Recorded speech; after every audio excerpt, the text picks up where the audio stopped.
Hello, and welcome to Leading Purposeful Programs, a presentation first delivered at the Gospel Rescue Mission Fellowship Annual Conference in 2021.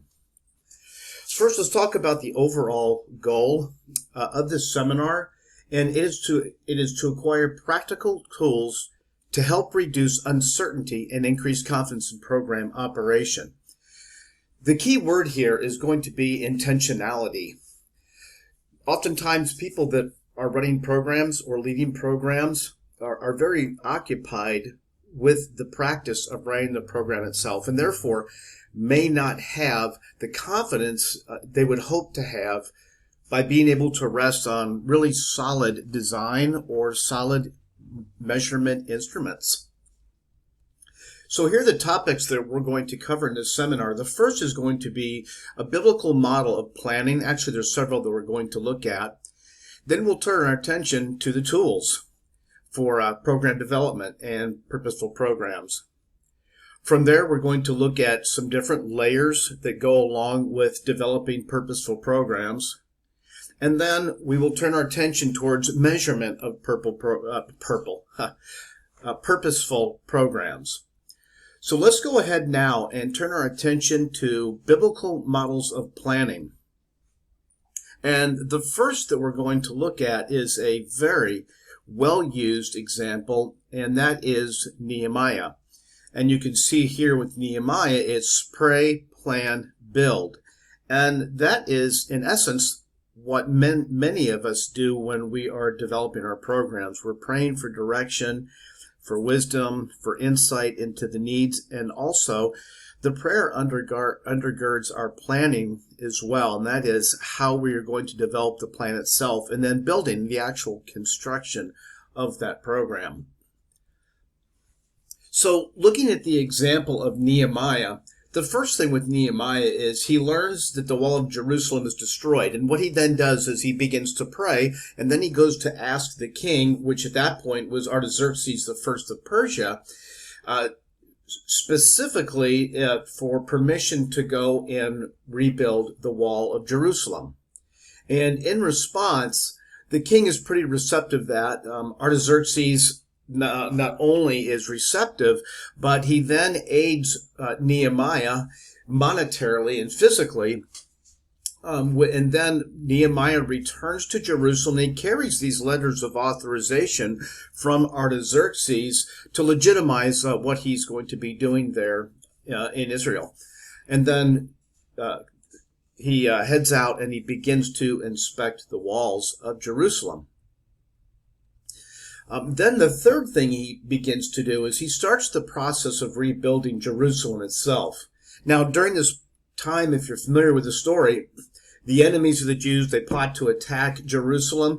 So it's at that point that it's that time that Nehemiah directs them to begin building the walls with a weapon in their hand. And then he begins to notice that Jewish nobles are oppressing the poor. And so in response, he forces the cancellation of all debts and mortgages. Next, Nehemiah, he then appoints officials and he sets guards on the walls and the gates. And then lastly here, the next point here is he plans to register the Jews and finds the census of those who would actually return earlier. So there is a very specific, deliberate process that Nehemiah is following as he begins this work of rebuilding Jerusalem. And you can see here each one of those points. Now, that's not all that happens, because in the next few things are response out of all that preliminary work. And the first thing is here on point 4 is that they experience a revival of sorts there in Jerusalem. Nehemiah, he assembles the people.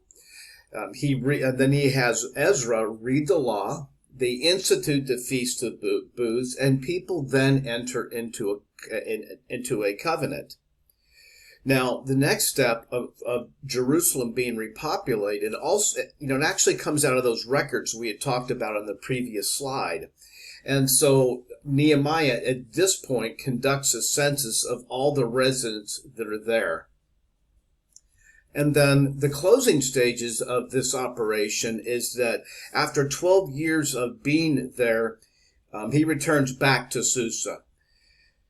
While he's there, he learns of some difficulties that are happening, and he returns back to Jerusalem. He returns back to Jerusalem, and he finds that backsliding has happened, and then he enforces some early reforms. And what's noteworthy about this here in the closing stages, it's almost like our planning and development, where the program has been in operation for a while. We come back and we do a reassessment on that, and where correction is needed, we bring that correction, which you see here in step 6 of the closing stages. There's also a couple of New Testament biblical examples, and the first thing that happens is in this tower parable that Jesus speaks of in Luke 14. And here Jesus says, suppose one of you wants to build a tower. Won't you first sit down and estimate the cost to see if you have enough money to complete it? Now bear in mind, this parable is delivered in the context of discipleship. Nevertheless, Jesus is borrowing from the current day to illustrate this point of deliberateness and this idea of forethought when he talks about this building of a tower. So it's a deliberate process that he's speaking about. It's not a whim. It's not just a knee-jerk reaction. It's something that should be well thought out. And then he goes on, Jesus does, and shortly right after here another parable, and he gives another hypothetical. Suppose a king is about to go to war against another king.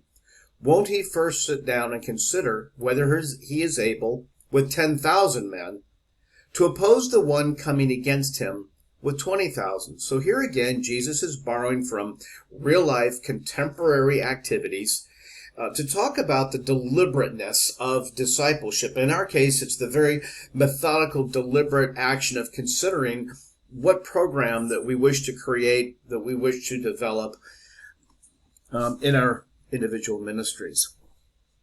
So those are just a couple of examples that I wanted to highlight here. Let's turn our attention now towards the tools, and these are by means not all the tools. These are perhaps, think of these as the highest level, or maybe some tools that you may have access to, or you should think through when you're developing your programs.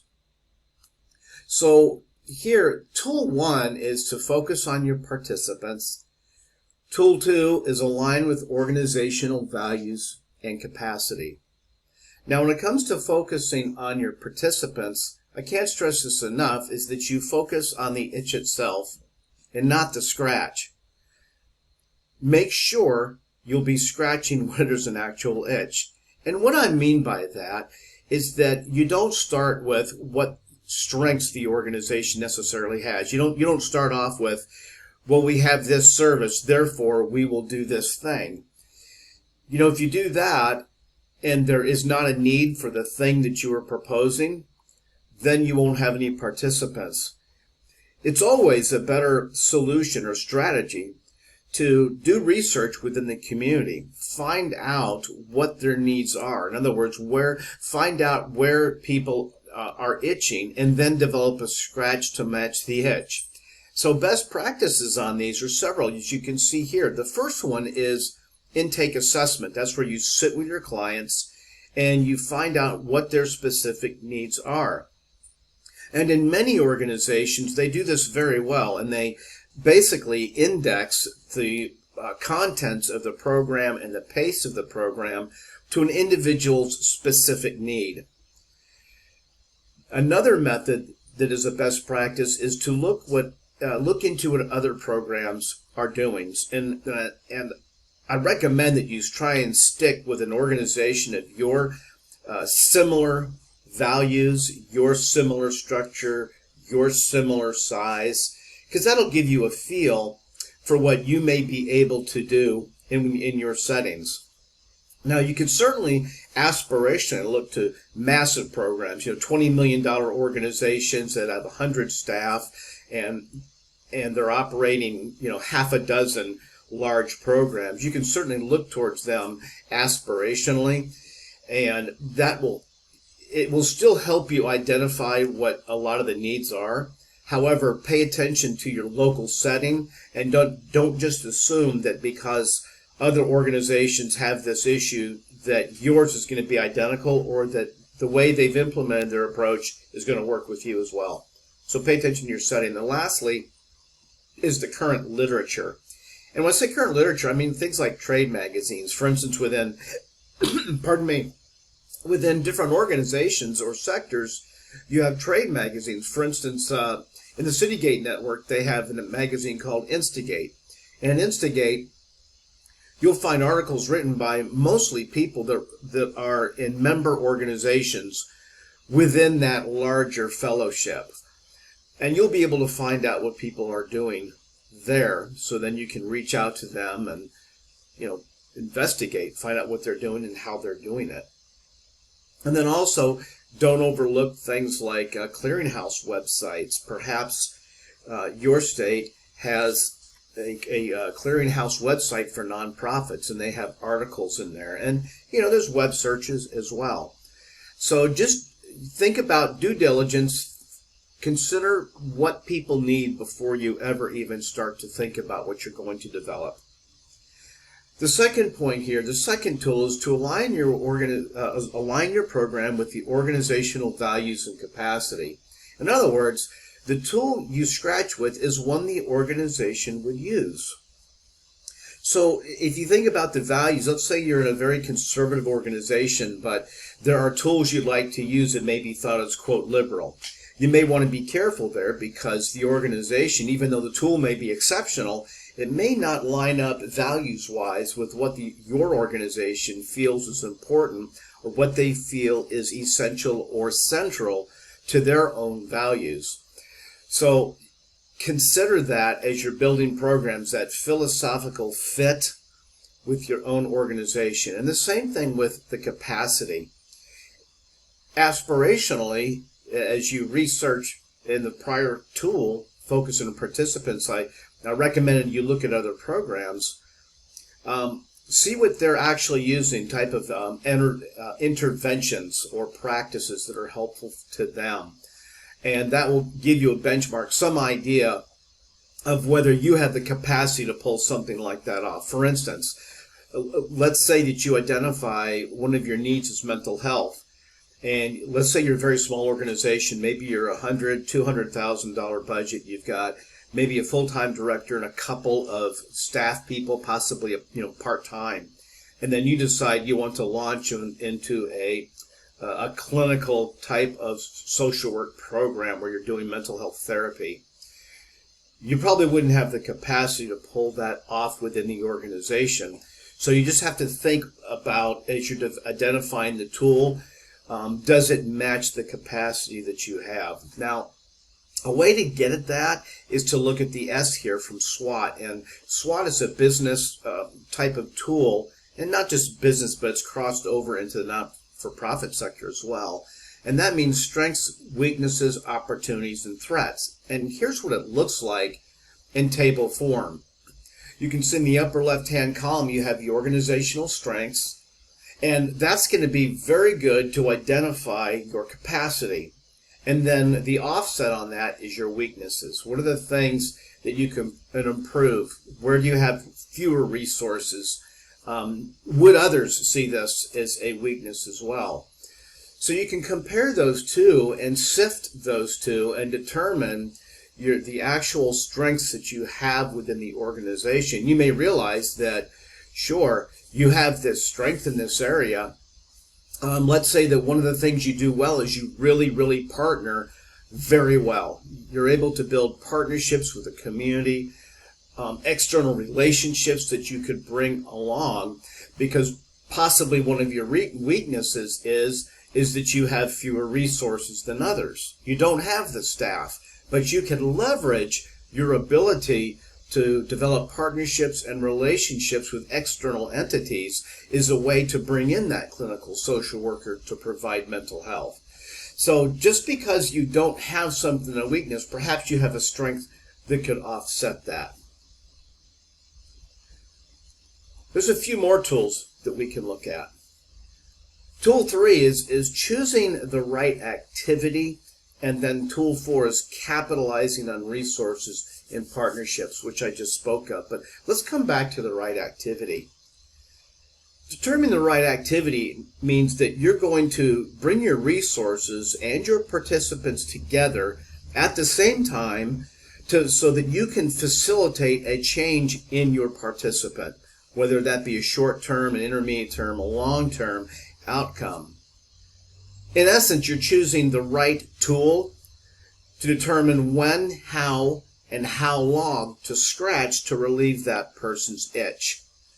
You want to make sure you're identifying the right tool for the right job. Now, a best practice here in choosing the right activity, and some writings and some literature call this interventions. Choosing the right activity or intervention is that you, here again, we're going to look at what other programs are using and then the current literature out there, maybe even on the web or in libraries, that can help guide you. For instance, there's one relapse prevention tool.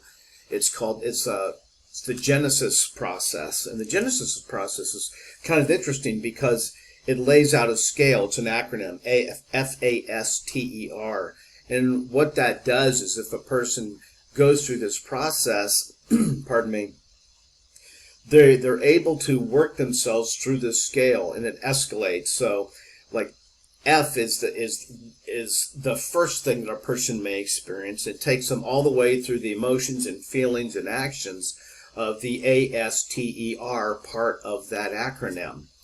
And there's a lot of people that are using this.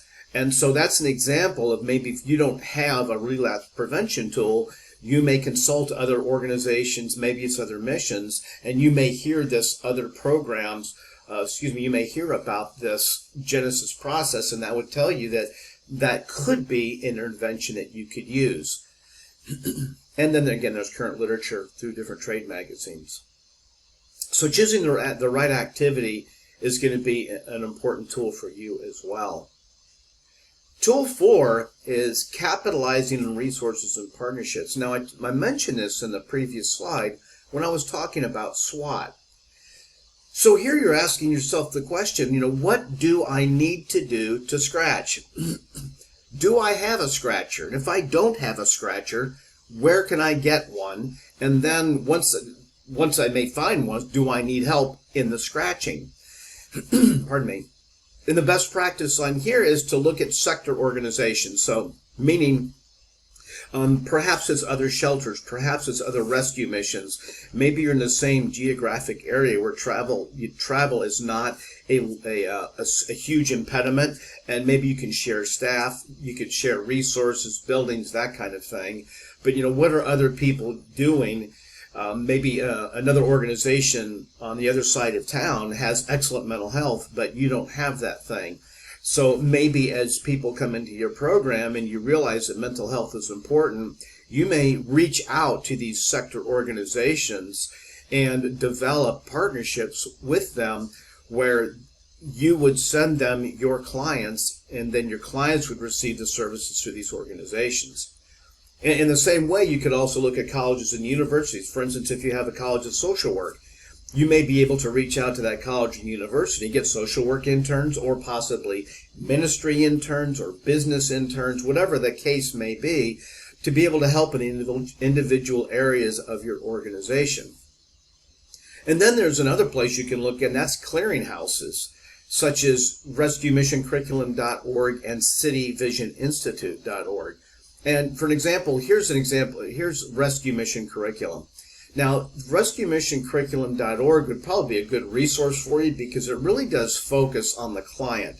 And when you go to the site, you're going to see a curated group of tools and utilities that could be different courses.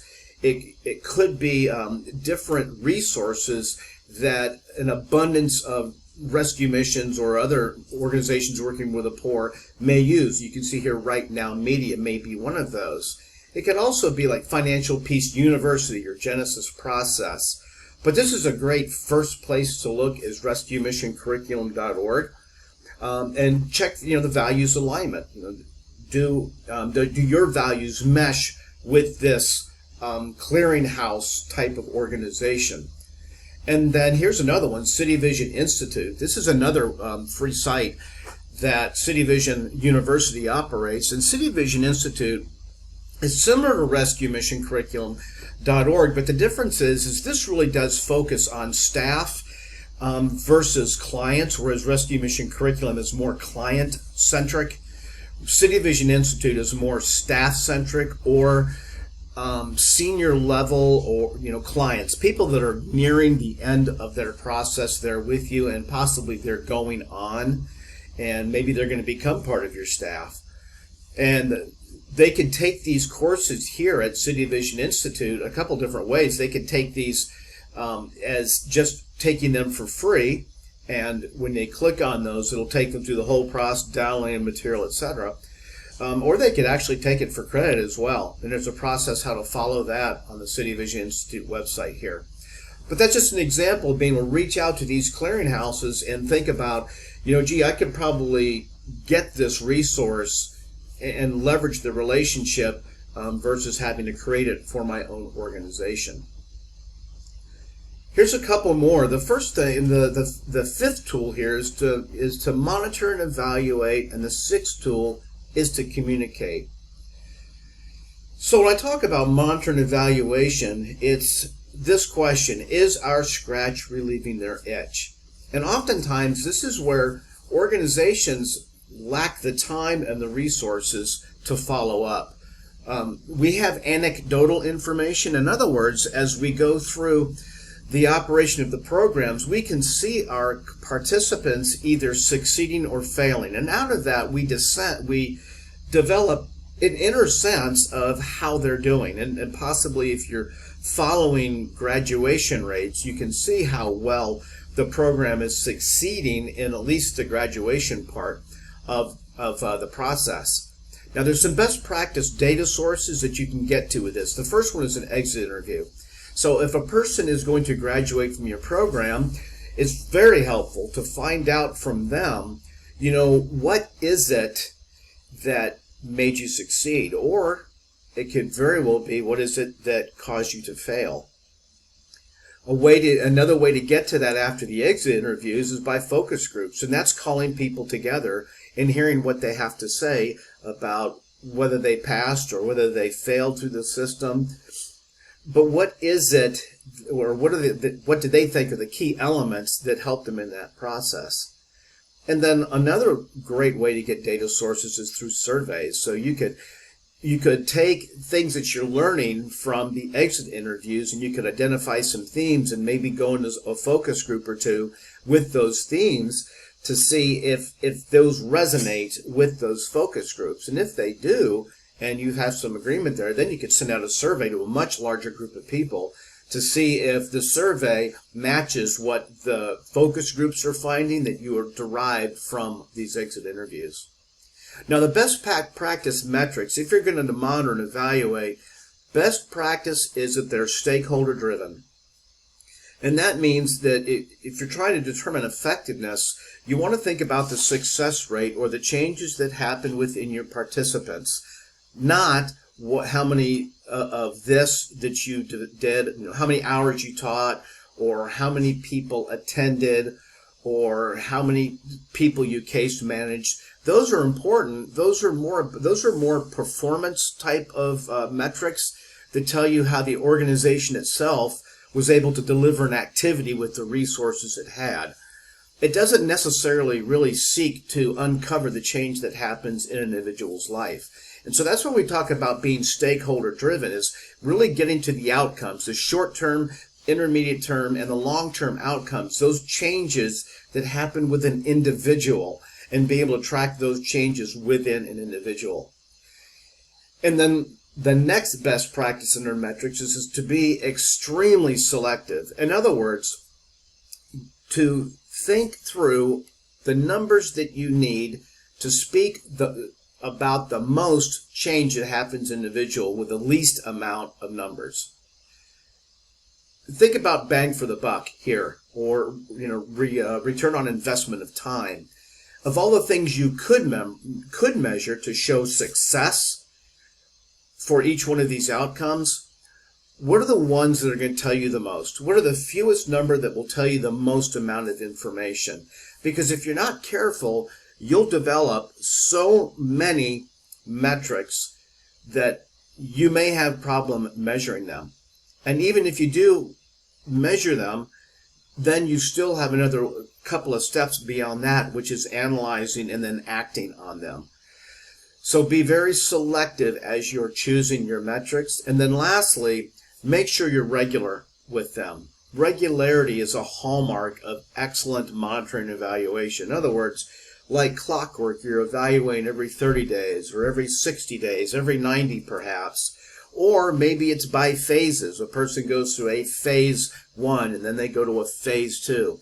The point is that you're being extremely regular and intentional in how you develop and identify your metrics and then going how you evaluate them. The sixth tool here in being able to communicate is this question: do I have a way to tell others about my scratching method and process? In other words, do I have a way to tell them about the effectiveness of the program? And this is where it starts to get a little bit challenging, because oftentimes you're trying to tailor your communication to different constituents, different stakeholders, which you can see down here. It's best practice. It's stakeholder driven. It's thinking through what does that group of stakeholders need to know that helps them feel what you're doing is valuable, there's stewardship involved, it's effective. And that's going to vary from stakeholder to stakeholder. For instance, your board is going to have a different data need most likely than your donors, and then your volunteers may have a different set of data that they feel are important for them. Then there's program staff that could have yet another set of expectations on whether you're effective, and then there's always the client.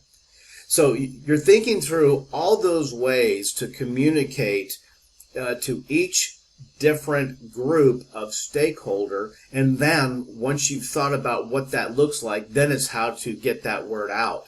You know, is it going to be in reports? Is it going to be Instagram? Is it going to be social media, other social media platforms? Is it going to be perhaps documents that you may post on your web? Is it going to be statistics and lots of tables? Or is it going to be like infographics where you look at a pie chart and see those kind of snapshots? So being able to communicate effectively is a pretty important part of the purposeful program trade, so to speak, because oftentimes that's what's going to play out as you begin to build your donor base and your resource and partnership base. All right, let's turn our attention now towards tools. Now, when I say tools, it's adaptation. Tool number 7, adaptation. And the question here is, having learned everything I've learned up to this point, especially what comes out of monitoring and evaluation, is, are there ways in which I need to change my scratch to be more effective in relieving the itch? This is really heavy on lessons learned. As you follow process metrics as the program is operating, as you're getting feedback from your participants, specifically through exit interviews, through focus groups, through surveys that are regular and intentional, what are you learning about your program that requires change? And here, let me give you a caution, and that's be careful with how much change you bring about. Theoretically, every 30 days, you could be evaluating your program, but the problem is if you make changes every 30 days, you're going to have a pace of change that people aren't going to be able to catch up with. You'll have problems in implementation and interpretation, because with each data set or with each group of metrics changes, you'll have changes in how that is represented through your communication channels. So as you're changing, as you modify, you won't be able to develop consistency. In other words, you won't be able to have a trend long enough to know whether it's effective or not. So what I recommend is if you're, for instance, doing evaluations every 90 days, for instance, you could have a data point at 90 days, then you could have another one at 180 that may tell you a directional change, but you don't necessarily have a trend yet. By the time that third one comes around at 270 days, you can see where that plots, and this may give you some directionality. And certainly by the end of the fourth cycle at 360 days, you'll have 3 data points that spread out from the original adoption point, and that's going to show you trend. And that's really going to let you know how much change you need to make when you go into a program revision. So be wary of adapting too quickly. You got to be able to keep up with that change and be able to demonstrate that the change is needed. So best practice, same as the prior slide about regularity. It's program review at set intervals versus ad hoc or as needed. Be regimented, be systematic, be intentional. Let's turn our attention to the layers of purposeful programs. Now, what I call the layers. And there's 2 big layers for us of which we want to be aware. The first one is a theory of change, and the second is a logic model. And the theory of change, the point of the theory of change is that it's letting people know that you've thought deeply about this program, that you've done your due diligence, that you've researched, that you've looked at other organizations, that you've benchmarked, that the flow of the program makes sense, that there is an outcomes pathway that's logical. So here it establishes a high-level rationale that supports the program and its design. It gets to the question of why. Why does this program exist? Your grantors are going to want to see that you've done your homework. Many of them may ask for the theory of change, and I can virtually guarantee you that most of them will ask for a logic model. And even if they don't ask for the theory of change, it's still an important internal process that you've done due diligence to lay everything out the best as you can understand before the program gets launched. The Exemplar here is a Center for Theory of Change. If you Google that, there's a lot of outstanding resources there that'll help you develop a theory of change. The next item, the next layer, that's the logic model. And first I'll just say that this gets to the what of the program. This is a high-level illustration of the theory of change. So basically, in theory of change, you're saying, here's a problem. Here's why it's a problem for us. Here's the gap that we see, and here's what we think our solution is. And you throw out that big solution in a purpose. You present the short-term, intermediate, and long-term outcomes that you hope to see in your clients. And then you'll talk about the interventions that you're going to put in play and why you believe those interventions are important to bring about that change. You don't really get at some of the other pieces of the logic model in the theory of change, again, because the theory of change is more about the why and how things are causally linked than the nuance or the exact roadmap of what. The logic model is going to be largely graphic in form. Now, you can certainly lay it out in like in chart form. There is a way to do that. And so here are the exemplars of that for logic model. W.K. Kellogg Foundation. If you just Google that and then logic model, you hit that. And then the Center for Disease Control has done an outstanding job operationalizing the Kellogg Foundation logic model. And incidentally, the United Way is going to be the one that's going to be referenced most usually by grantors. They're going to look for the logic. When they ask you for a logic model, they're wanting to see something similar to United Way, which has its basis here in the W.K. Kellogg Foundation logic model. So theory of change is layer 1, and then logic model is layer 2. They're different purposes. Now let's look at an example of a theory of change. And this is a study from a large residential recovery ministry within the Association of Gospel Rescue Missions, which is now Citygate Network. And what they found through the theory of change was their goal was that recovery program graduates would remain sober after 1 year of their graduation. That was their goal. Their success rate is 80% if the following 3 points are in place. And they discovered this as they laid this out, that if they can provide a job, a housing, and a supportive community, those 3 activities, then they should see an 80% success rate. And the resulting long-term outcome for their clients is that their clients or participants would remain sober 1 year after graduation. Now, here's the kicker. As you look at success rates without these supports, it's only 10%. So here's an example where they really laid it out well in theory, and then when it came to the logic model, they were able to say their inputs or their resources.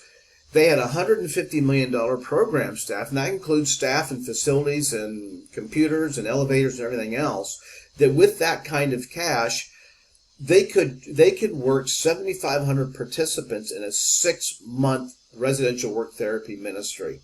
And the outcome of that, the short-term outcome, is that 2,500 students graduated from that program, and the long-term success, they remain sober 12 months after graduation. So it's a little different feel. The inputs, also known as resources and outputs, are something you will not see typically in a theory of change. Again, theory of change is more philosophical than it is like a program layout.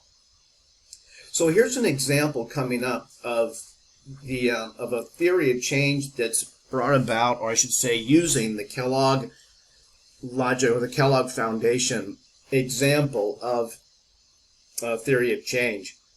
And here in the very center, the problem this organization saw was that their single residency occupants were staying too long.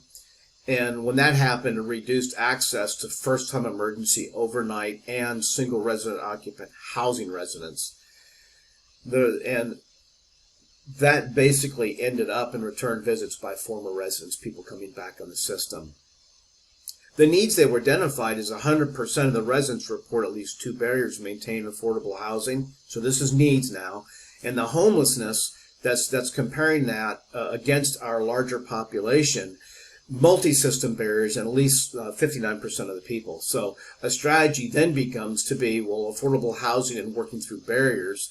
And that's over here in the desired results of outputs and outcomes. Well, what we want to see is increasing access to first-time housing. We want to reduce the return visits.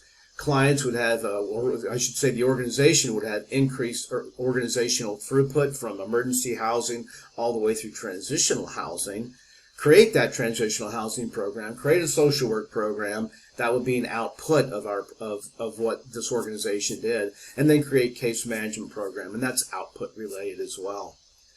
Contextual factors over number 4.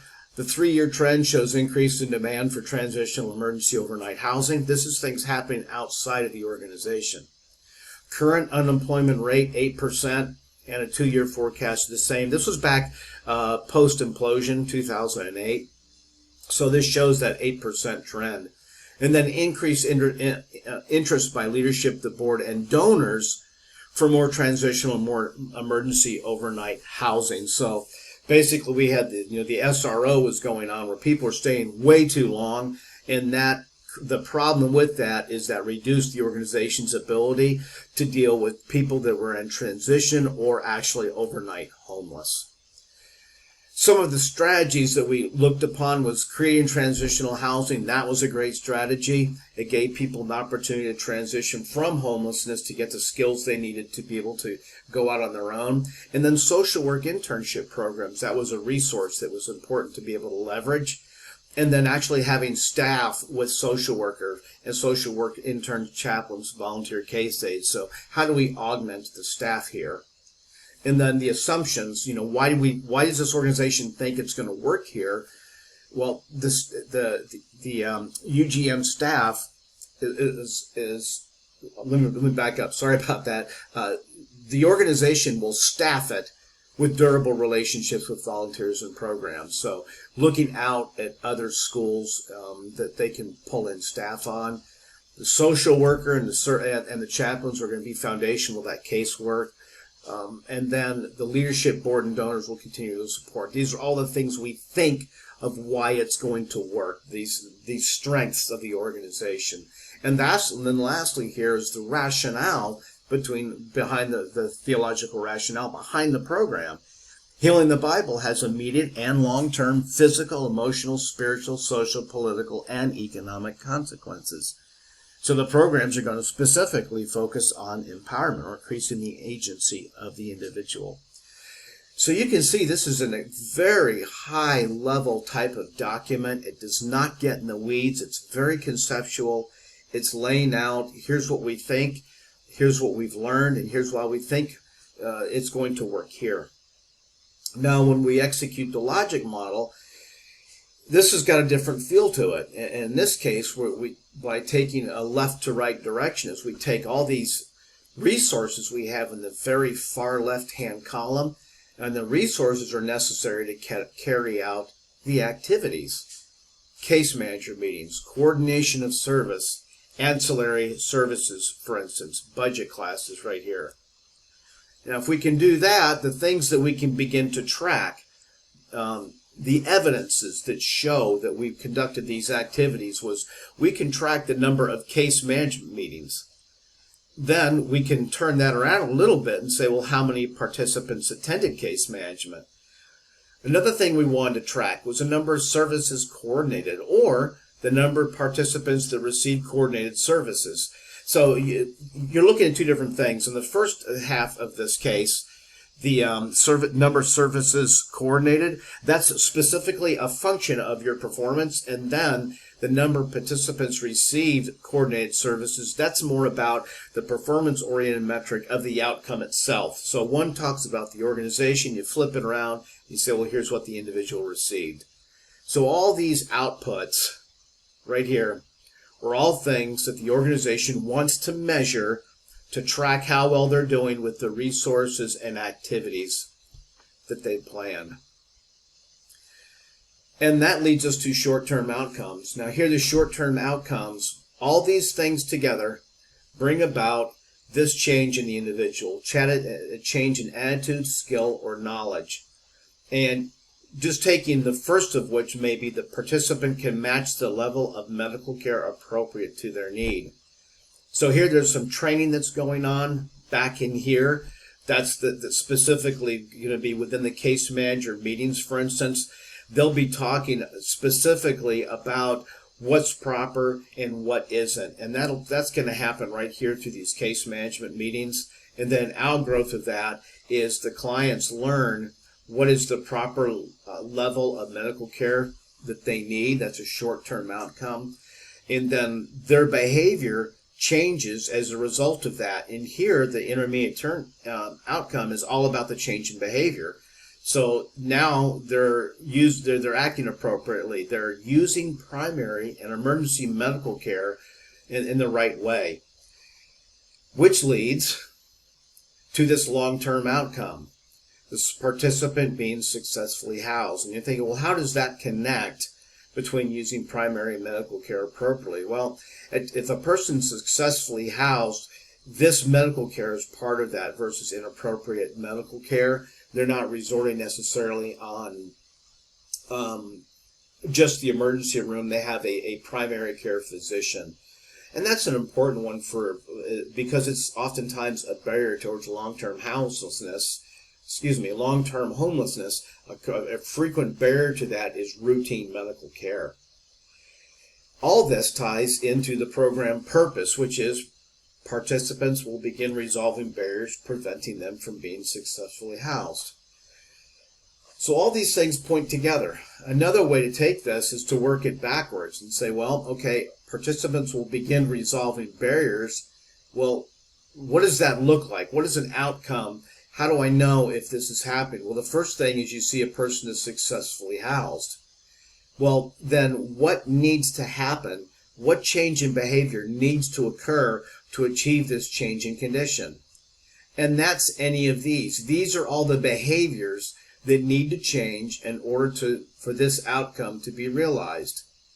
Here's one outcome here. They're resolving legal challenges. The participant, they've obtained the necessary vital documents. Participants are reducing harmful dependencies. Participants are making choices. Now, all these are behaviorally related, and it's all focused on the participant. Well, what is it that needs to happen in their attitudes, skills, and knowledge to bring about these changes in behaviors? And that takes us into our short-term outcomes. And then you ask the question, well, what is it that brings about the short-term outcome? And that's specifically the outputs and the activities. And then when you get to the outputs and the activities, it's, well, what do we need to do to carry out the activity? And it's these things, looking at staff, space, support, and relationships.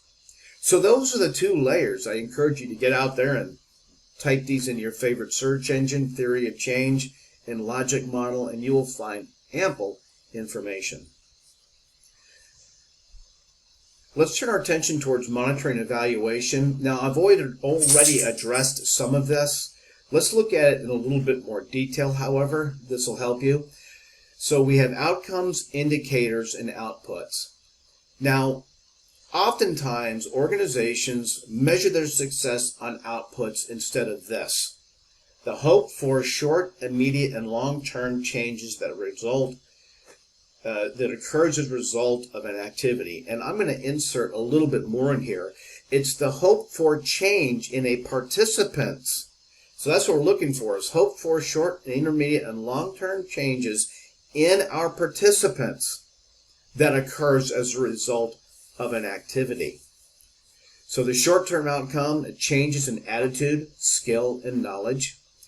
Changes of an intermediate nature are changes in their behavior. So if they internalize the things, the attitude, skills, and knowledge, and they act on those, it becomes a behavior.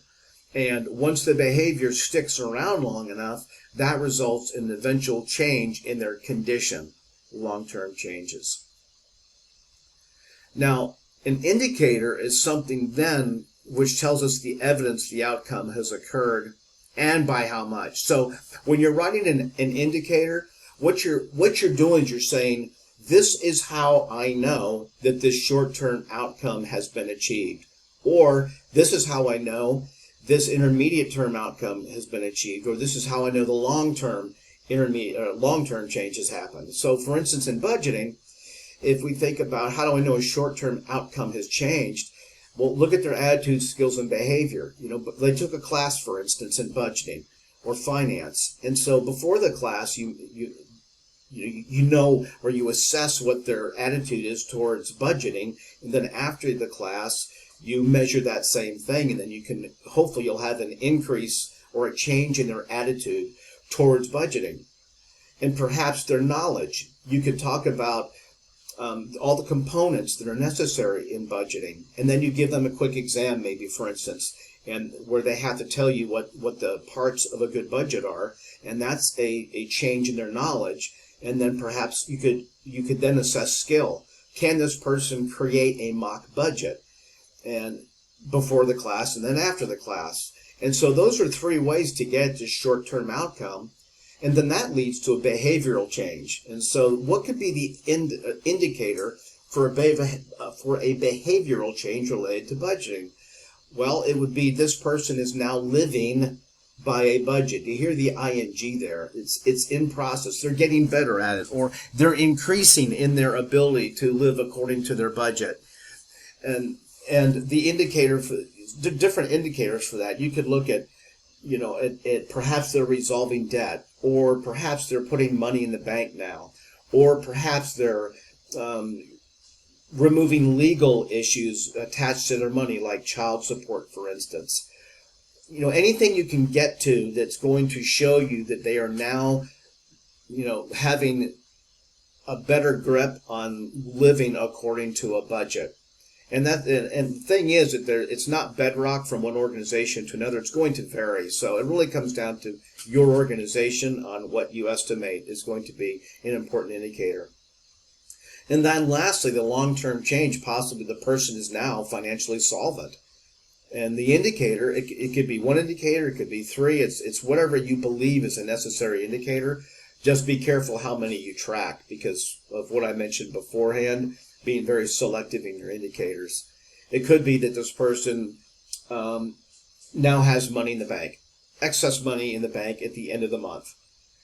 Excess may not be a right word, but it could be that now they have savings that they're able to contribute to each month. Now they have a savings account. There are no more collections, for instance, could be another one. So those are different ways you could talk about your indicators. Now the outputs, lastly, that's the evidence the service was delivered. So going back to the budget class, an evidence could be we taught 7 classes, or we taught 30 students, or we gave 30 exams. Something like that. We graded 52 mock budgets. Anything like that that shows that you delivered your service. You're trying to let your stakeholders know that you delivered the service, and how do they know you did that? Well, here are the metrics. Here are the metrics that state, or the reveal that we actually delivered what it is we said we were going to deliver. Also, one quick point here is that organizations often interpret their output as an outcome. So program success is measured by the number of people that you trained. That's not an outcome, that's an output. So easy way to think about this is if it's something that you did, then it's going to be an output. And there's 2 different types of outputs. There's one that focuses on the organization, and there's one that focuses on the person. So we taught 50 students would be an example of a more process-oriented metric or an output, versus 50 students attended. That's more of an outcomes-oriented type of output. They're saying the same thing. There's 50 people in the class, but you're coming at it from different vantage points. We delivered is the organizational side. 50 people attended is the outcomes-oriented side. Looking at measurements or power, participants, they go out there, the participants achieve their short, intermediate, and long-term outcomes. Their outcomes are evidence of the organization's commitment to its mission and vision. Their stakeholders then see the connection between the participants in outcome achievement and the organization's commitment. In other words, they can see that they're putting cash in and changes happening to the person with the expense out. So that's going to turn around. It's going to become more participants, more committed and confident at the biblical models of planning. We looked at Nehemiah and then a couple examples by Jesus that showed the intentionality of program planning. Then we turned our attention to various tools in the discipline of program planning. There were 7 that we looked at. Then we looked at the 2 big layers of programs, and that would be the theory of change, which really talks about the why behind the program. And then the logic model, which is the higher flying, more of a here's what we're going to do. And then lastly, we turned our attention towards measurement and the importance of program measurement, dealing with specific stakeholder groups, regularity, intentionality, tailoring to different communication channels. I hope this has been a helpful seminar for you. If you'd like more information, please reach out to us at cityvision.edu. Thanks.